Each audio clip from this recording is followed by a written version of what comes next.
My psycho ex eliminated every pet I ever adopted, until I adopted a rescue Pitbull that bit his face off. My name is Amber, and I'm writing this from a hospital waiting room with dried red liquid still under my fingernails. Not my red liquid, his. Let me back up. 3 years ago, I met Derek at a coffee shop in Portland. He had this smile that made you forget your own name. Dark hair, green eyes, wore flannel in a way that didn't look like he was trying too hard. He bought my coffee without asking, which normally would have annoyed me, but something about the way he did it felt different. We talked for 4 hours straight. He told me about his job as a software engineer, his family in Boston, his dream of building a tiny house in the woods. I told him I was a freelance graphic designer, that I'd just moved to Portland 6 months ago, that I was still trying to figure out who I was after a bad breakup. He listened. Really listened. Not the kind of listening where someone's just waiting for their turn to talk, the kind where they remember everything you say. Red flag number 1 that I completely missed. We started dating 2 weeks later. He was perfect. Too perfect. But I'd learned to distrust my instincts after my last relationship, so I ignored that little voice in my head saying, slow down. 4 months in, I adopted a cat. A tiny orange tabby from the shelter named Mango. I'd always wanted a cat, but my ex before Derek was allergic, so this felt like reclaiming something for myself. Derek seemed fine with it. Said he loved cats. Even bought Mango toys and fancy food. 2 weeks later, Mango was gone. I came home from a client meeting and found the window wide open. My 3rd floor apartment window that I never opened more than a crack because I was paranoid about exactly this. Derek helped me search the neighborhood for hours. He made flyers, posted on every lost pet page, held me while I cried myself to sleep. These things happen, he said, stroking my hair. Cats are curious. She probably just wandered off. But Mango wasn't that kind of cat. She was timid, afraid of everything. She wouldn't have jumped out a window 3 stories up. I tried to tell Derek this, but he just kept reassuring me we'd find her. We never did. I was devastated for months. Derek was there for all of it, patient and understanding. He even suggested we wait a while before getting another pet. You're not ready yet, he said. Give yourself time to heal. Looking back, I should have seen it then. The way he watched me grieve, like he was studying me, taking notes. 8 months passed. I finally felt ready to try again. I adopted a dog this time, a beagle mix named Biscuit from the same shelter. 7 years old, calm, perfect for apartment living. Derek moved in with me 2 weeks after I brought Biscuit home. It seemed like the natural next step. We'd been together over a year. He practically lived at my place anyway. His lease was ending. It made financial sense. Plus, I thought having him around would be good for Biscuit. Someone home more often since Derek worked remotely. Biscuit died 3 weeks later. The vet said it was poison. Rat poison, specifically. But I didn't have rat poison in my apartment. I'd never had rats. The building was well maintained, old but clean. Could he have gotten into it outside? The vet asked. Maybe. Biscuit was always sniffing around the dumpsters during walks. But he was well trained, never ate anything off the ground. Derek held me in the vet's office while they put Biscuit down. The poison had destroyed his organs. There was nothing they could do. I cried so hard I threw up in the parking lot. I'm so sorry, Derek whispered, rubbing my back. This is my fault. I should have watched him more carefully during walks. It's not your fault, I said, because I believed it. He insisted it was. Beat himself up about it for weeks, which made me comfort him while I was drowning in my own grief. Red flag number 2. I told myself I was done with pets. 2 in less than 2 years. I couldn't handle it anymore. The universe was clearly sending me a message. Derek agreed. Maybe you're just not a pet person, he said gently, and that's okay. But I knew I was a pet person. I'd grown up with animals. My childhood dog lived to be 16. My family always had cats, birds, even a rabbit once. I'd never lost a pet like this before. 6 months passed. Derek proposed. Small, intimate, just us on a hike in the gorge. The ring was simple and perfect. I said yes because I loved him, and because saying no felt like admitting something was wrong when I couldn't point to what. We set a date for the following summer. Started planning. His mom flew out to meet me. She was cold, formal, but Derek said that was just how she was. Then winter came, and I saw a Facebook post from the shelter. They'd rescued 40 dogs from a hoarding situation. Needed foster homes desperately. One of the photos showed this small terrier mix, matted and scared, hiding in the back of a kennel. Something in me broke open. I showed Derek. Just fostering, I said. Temporary? They need help. His jaw tightened. Just for a second. Then he smiled. Of course, if it's important to you. I picked up the dog the next day. A girl, maybe 2 years old, they thought. She'd been living in her own filth, never socialized, terrified of everything. I named her Pepper, for the white and black spots on her ears. Derek kept his distance at first, said he didn't want to overwhelm her, which I appreciated. Pepper needed space to decompress, but I noticed things. Small things. The way Derek watched her when he thought I wasn't looking. Not with affection, with something else. Something calculating. I convinced myself I was being paranoid. He'd been nothing but supportive, helpful, kind. Pepper started warming up to me after a week, eating from my hand, sleeping in a dog bed next to our bed. Learning that inside meant safety. One night, I woke up to Derek standing over her bed, just staring down at her in the dark. What are you doing? I asked, my voice hoarse with sleep. He startled. Couldn't sleep. Wanted to check on her? In the dark? Didn't want to wake you with the light. Made sense. I went back to sleep. Red flag number 3. 2 weeks into fostering, I came home early from a grocery run. I'd forgotten my wallet. Derek was in the kitchen. Pepper's food bowl was on the counter, and Derek was doing something to it. I couldn't see what. He was bent over it, his back to me. Hey! I called out. He jumped. Actually jumped. Knocked the bowl onto the floor. Food scattered everywhere. Jesus, Amber, you scared me. Sorry. Forgot my wallet. I looked at the food on the floor. What were you doing? Just feeding her. I was trying to surprise you by taking care of it. He laughed, but it sounded wrong. Forced. Why was the bowl on the counter? I feed her on the floor. I was measuring the portions. Wanted to make sure I got it right. I looked at him for a long moment. My heart was doing this weird thing, beating too fast and too slow at the same time. Okay, I said. Thanks. I grabbed my wallet and left. Sat in my car for 10 minutes before going to the store. Something was wrong. I knew something was wrong, but I couldn't make the pieces fit together in my brain. That night, I didn't let Pepper eat the food Derek had prepared. Made up an excuse about her having an upset stomach. Fed her fresh food from a new bag. Derek didn't say anything, but I felt him watching me. I started feeding Pepper myself. Every meal. Stopped leaving her alone with Derek. Made excuses to take her to my studio when I worked, even though it was less convenient. Derek noticed. You don't trust me with her, he said one night. Not quite a question. That's not it, I lied. Then what is it?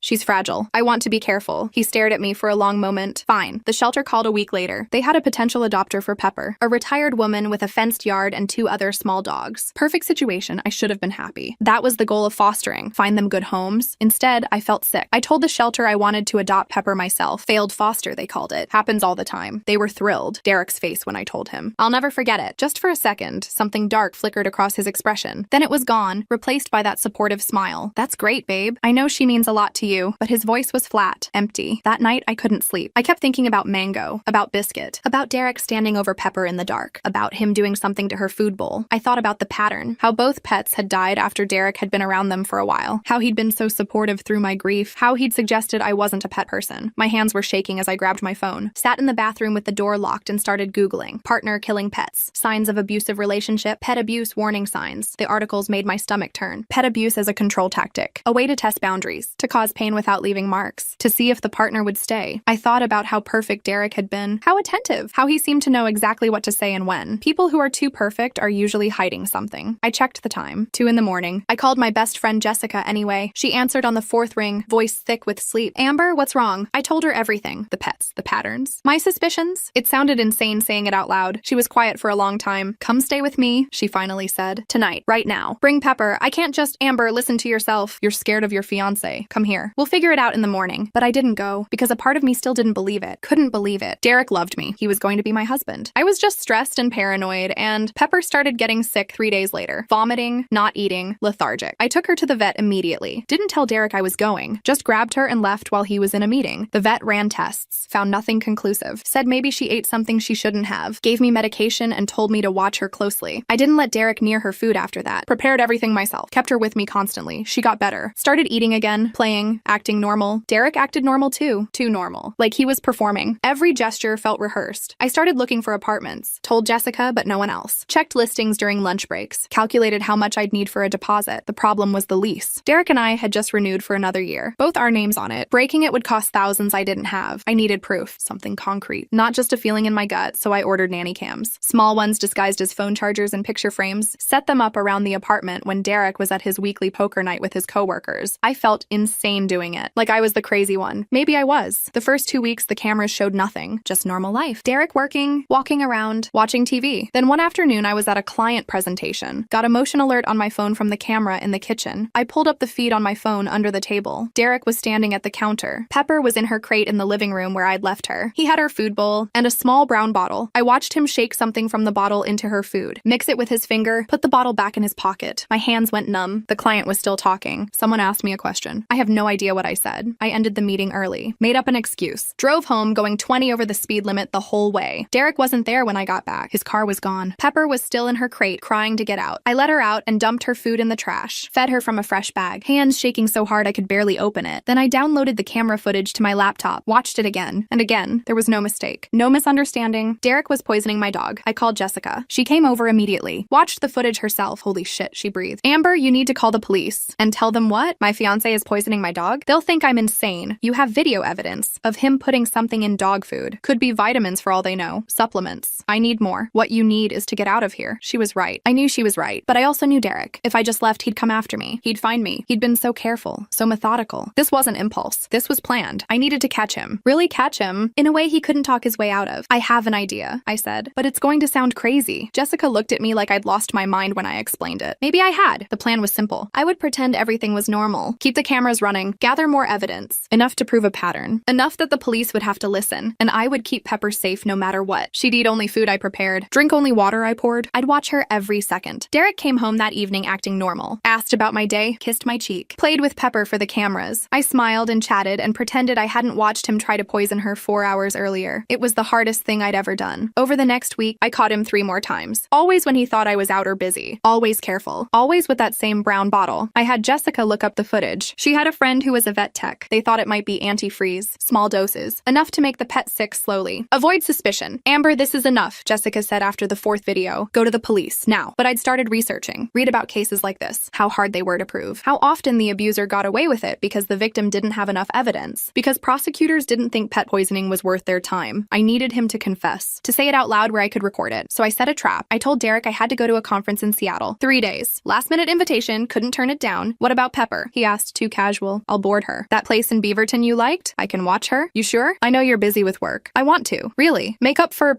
Biscuit. His eyes got all soft and sad. I've been thinking about it a lot. How I failed you then. Let me do this. I wanted to throw up. Instead, I smiled. Okay, thank you. That means a lot. I didn't go to Seattle. I went to Jessica's apartment with Pepper. Set up a laptop to monitor all the cameras. Waited. Derek spent the first day acting normal. Working, making food. Watching TV. The second day, he started searching my things. Went through my dresser. My computer. Looking for something. The third day, he brought someone to the apartment. A woman. Tall, blonde, confident. They sat on my couch drinking wine and laughing. I recognized her from his phone. His co-worker, Emma, the one he'd mentioned a few times, said they were just friends. They weren't acting like friends. I watched them kiss. Watched him lead her to our bedroom. Watched him close the door. Jessica put her hand on my shoulder. Turn it off. You don't need to see this. But I kept watching because I needed to know. Needed to see who Derek really was. They came out an hour later. Emma was getting dressed, talking about something. Then Derek said it. She'll never know. She's an idiot. Kept adopting animals even after I killed the first 2. Some people just refuse to learn. My blood turned to ice. Emma laughed. You're terrible. Those poor animals. They're just animals. And she was getting too comfortable. Too independent. The pets made her happy. Can't have that? What about the new one? Giving it time. Don't want it to be too obvious. But once we're married, I'll get her isolated. Pregnant maybe. Then it won't matter. She won't be able to leave. Emma kissed him. You're so bad. I love it. Jessica was recording it on her phone. The whole conversation. That's enough, she said. We're calling the police now. But I was already thinking ahead. Derek had just confessed to murder. 2 counts. And conspiracy for a 3rd. Plus the cheating. Plus whatever else was on those recordings. He thought he was so smart. So careful. But he'd gotten cocky. Made the one mistake all narcissists make eventually. He underestimated me. I called a lawyer before I called the police. Got advice. Documented everything. Timestamps, dates, vet records, the videos, the audio confession. Then I called the police and reported animal cruelty with evidence. It took them 3 days to arrest him. 3 days of me pretending to come home from Seattle, acting normal, sleeping in the same bed as a man who'd murdered my pets and planned to trap me in a marriage. The detective who took my statement was a woman named Rodriguez. She'd seen cases like this before. Knew what they could turn into. You did the right thing, she said. These guys always escalate. Pets first, then partners. Derek was charged with 2 counts of animal cruelty and 1 count of attempted animal cruelty. They found the brown bottle in his coat pocket. Antifreeze, just like Jessica's friend thought. He tried to claim it was for his car. That he had no idea how it ended up in dog food. That the videos were edited. But his lawyer saw the footage of him with Emma. Heard the confession. Knew it was over. Derek took a plea deal. 1 year in jail. 3 years probation. Restraining order. Mandatory counseling. Not enough. Not nearly enough for what he did, but it was something. Emma kept texting him in jail. I know because the prosecutor showed me the messages as part of the case. She didn't think he'd done anything wrong. Thought I was overreacting. They were just animals. Boys will be boys. Some people are beyond help. I moved in with Jessica temporarily. Broke the lease. Took the financial hit. Didn't care. Started therapy. Dealt with the fact that I'd almost married a man who'd murdered my pets as a form of control. Who'd planned to isolate me. Trap me. Dealt with the guilt that I hadn't seen it sooner. That I'd ignored red flags. That I'd trusted him. My therapist said it wasn't my fault. That Derek had been grooming me from the start. That abusers are experts at hiding who they really are. It helped. A little Pepper helped more. She'd been through hell too. We recovered together. 6 months after Derek went to jail, I started looking for a bigger place. Something with a yard. Room for Pepper to run. Jessica came with me to viewings. Helped me narrow it down. We found a perfect little house in southeast Portland. Old but charming. Fenced yard. Affordable. I put in an offer. It was accepted. Moving day was chaos. Jessica, her boyfriend Marcus, my brother Tyler, all helping carry boxes. Pepper running around exploring every corner of her new home. I felt light for the first time in years. That night, alone in my new house, I made a decision. I was going to foster again. Give more dogs like Pepper a second chance, but I'd be smarter this time. More careful. Trust my instincts, and I'd never ignore red flags again. I applied to the shelter the next week. They were thrilled to have me back. Said they'd send over some dogs who needed temporary placement. The first one arrived 2 weeks later. A senior Pitbull named Roxy. 70 pounds of muscle and scars and the sweetest temperament I'd ever seen. She'd been seized from a dogfighting ring. Needed medical care and socialization. The shelter said she was unadoptable. Too old, too damaged, too much baggage. I took one look at her and fell in love. Roxy was afraid of everything at first. Loud noises. Sudden movements. Men especially. She'd She'd shake when Tyler came over to help fix my fence, but she loved Pepper. They became instant friends. And slowly, day by day, Roxy started to trust me. I wasn't looking to adopt her. The plan was just to foster, help her heal enough to maybe find a home, but 3 months in, I couldn't imagine my life without her. I called the shelter. I'm keeping her. They were shocked, happy, said Roxy had gotten lucky, but I was the lucky one. Life fell into a rhythm: work, dogs, therapy, healing. Derek got out of jail after 8 months on good behavior. The restraining order was still in effect. I didn't think about him much anymore. He was a ghost. A lesson learned. Then one night, 3 weeks after Derek's release, I came home from dinner with Jessica. It was late, nearly 11. The street was quiet. I parked in my driveway and grabbed my purse. That's when I saw him, Derek, standing in my yard. The motion sensor lights hadn't caught him yet. He was just standing there. In the shadows by my fence, my heart stopped. Literally stopped. He saw me see him, smiled. That same smile that had made me forget my name 3 years ago. Except now all I saw was rot underneath. I should have called 911, should have stayed in my car, should have driven away. Instead, I opened my door. You need to leave. I just want to talk. You're violating a restraining order. Leave. Now. He took a step closer. You ruined my life, Amber. You ruined your own life. All of this over some stupid animals. Do you know what jail was like? Do you care? Not even a little bit. His face changed. That mask of civility dropped. You think you won? But you didn't. You're going to pay for what you did to me. The motion lights flicked on. Flooded the yard. I could see him clearly now. See the anger in his eyes. The hate. He had something in his hand. I couldn't tell what. Something metal, glinting. Derek, leave, or I'm calling the police. Call them. I'll be inside your house before they get here. And those dogs you love so much? I'm going to make you watch. My hand was already on my phone. Finger on the emergency call button. But then I heard it. A sound from inside my house. Low and deep. Barking. Roxy's bark. Different from her normal bark. Deeper. Dangerous. Derek heard it too. What the hell is that? That's your worst nightmare if you don't leave right now. He laughed. A dog? You think a dog scares me? I've killed 2 of yours already. The barking got louder, closer. Then the dog door, the one I'd installed last month, banged open. Roxy came through like a missile. 70 pounds of muscle and fury and every bit of trauma from that fighting ring channeled into pure protective rage. Derek had time to raise his arm. That was it. Roxy hit him chest high, knocked him flat on his back, went straight for his face. I heard myself screaming, heard Derek screaming, heard the horrible sounds of teeth and tearing, and Roxy! Off! Off! She didn't listen at first. 3 years of abuse, months of fighting, all of it coming out at once. But then Pepper was there, barking, dancing around them, and something in Roxy clicked. She let go, backed up, came to stand between me and Derek, hackles raised, lips pulled back, blood on her muzzle. Derek was curling on the ground, hands over his face, screaming, blood everywhere. I called 911, hands shaking so hard I could barely dial. The operator was calm, asked questions. I answered them on autopilot. Yes, someone was hurt. No, I wasn't in immediate danger. Yes, the dog was contained. No, I didn't know the extent of the injuries. Derek was still screaming. That thing tried to kill me. I'll sue you. I'll have it put down.